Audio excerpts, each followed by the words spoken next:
All right, you guys. So we're going to look at what is called the remainder and factor theorems in our next section. All right. So follow along with me, and you'll see that we're talking about synthetic division. So you already learned how to do that. We're going to use the technique of synthetic division to evaluate a polynomial using the remainder theorem. It's going to sound more confusing than it actually is, so just bear with me. Then we're going to use the factor theorem to solve a polynomial equation. Now, we may not get to this last part today. That'll probably be something you do on the next day. All right, so just so you have an actual definition of the remainder theorem. The remainder theorem states that if the polynomial is divided by x minus c, then the remainder is f of c. I'll show you what that means, but that's the formal definition. It says if you can quickly divide, this provides a nice alternative to evaluating f of c. So what it means is that we don't have to plug in the values and evaluate. We can just use synthetic division. All right, so we've already done synthetic division. That was that quick method of dividing polynomials. We used it when the divisor is of the form x minus c. Remember, we had like x minus 5. We used the opposite. And the last column was always the remainder. So you've already got all your techniques that you need. Okay, so what does the factor theorem say? It says f of x is a polynomial, therefore f of c equals 0. So remember when we had instances where we didn't get 0? If and only if x minus c is a factor of f of x. Well, it was because it divided perfectly, which made it a factor. Or in other words, there's just a different way of saying it. If f of c equals 0, then x minus c is a factor. If x minus c is a factor, then the reverse is true. Then f of c should equal 0. So basically, if we know a factor, we know that we will not have a remainder. It'll be 0. And then the reverse is if we get 0, we know we have a factor. Okay, so I'm just trying to give you some background information. All right, so here it is just restated as what we call a 0. All right, so if f of x is a polynomial and if c is a number such that f of c equals 0, then we say that c is a 0 of f of x. Okay, and then these are just your two other ways of saying it. Okay, so that's your formal background of this information. So what does this look like in a problem? It says use the remainder theorem to find the indicated function value. Okay, so what I'm going to do, okay, is I'm going to take out a piece of paper and I'm going to use synthetic division to solve this problem.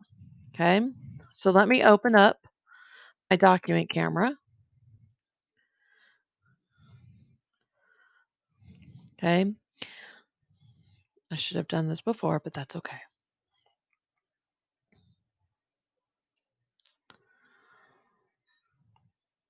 It's going, it's going, it's going, slowly but surely.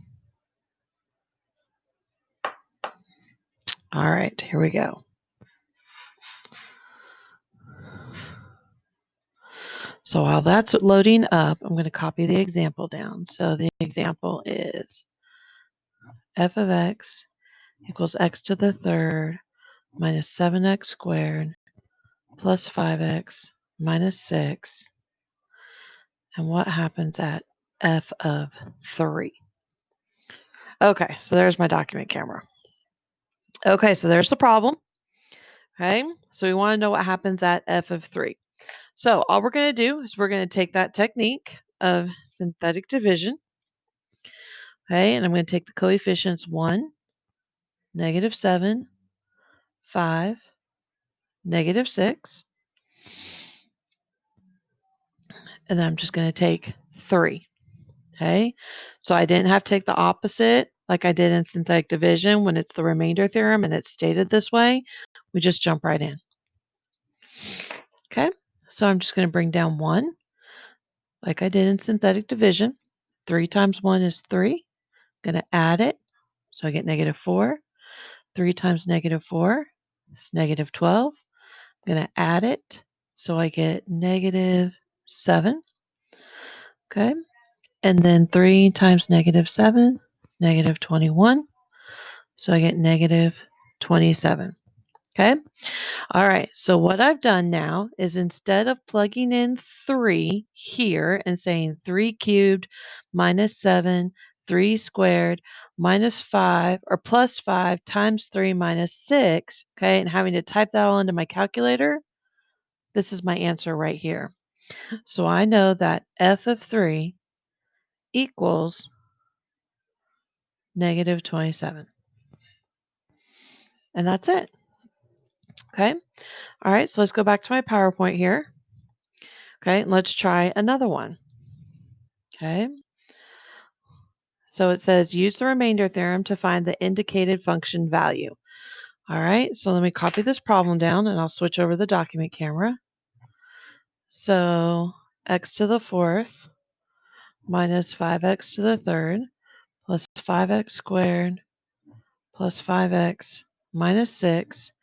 We want to know what f of 2 is.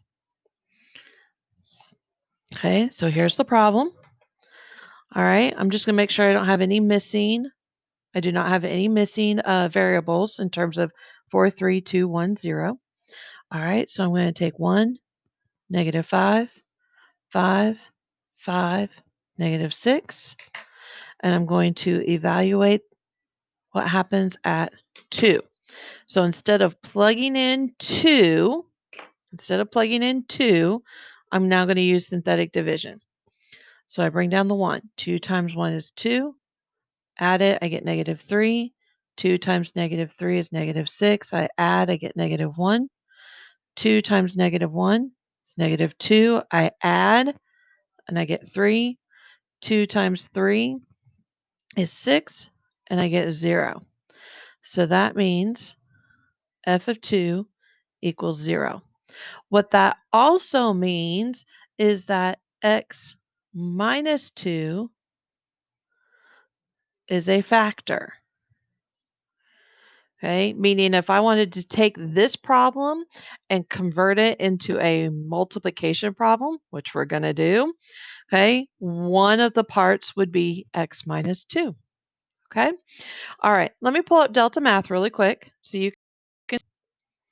All right, so it says if f of x equals 3x to the 6 minus 1, then what is the remainder when f of x is divided by x plus 1? All right, so if I were to take this example, let me bring over my document camera in a split screen. Okay, let me scoot. There it is. Okay, now when you write this problem, this will be the last one, you got some missing terms in there. Okay, so we have 3x to the 6th minus 1. Okay, and they want to know what the remainder is when I go x plus 1. So it's the same idea. They've just styled the question a different way. So this problem really is 3x to the 6th plus 0x to the 5th plus 0x to the 4th plus 0x to the 3rd plus 0x squared plus 0x minus 1. So you cannot forget to make that adjustment when you do a problem that has missing terms. So that means I'd have 3, 0, 0, 0, 0, 0, negative 1. Now, because the problem was styled this way, where I had x plus 1 in my Delta Math question, I do have to use the opposite. So make sure you're paying attention to how they formulate the question. So if I run synthetic division, bring down the 3, negative 3. If I add that, I get 3, 3, negative 3, 3, 3, negative 3. I add it. Negative 1 times negative 3 is 3. And if I add that, it's 2. So that is my remainder. So let's see if I got it right because I did that kind of fast. So my remainder is 2. So I'm going to submit my answer. We're going to cross our fingers and hope I'm correct. Yes. Okay. And you can see here they've worked it out for you. Okay. or they've plugged it in. So remember, though, that the remainder theorem isn't necessarily always faster. It's just another technique. Okay.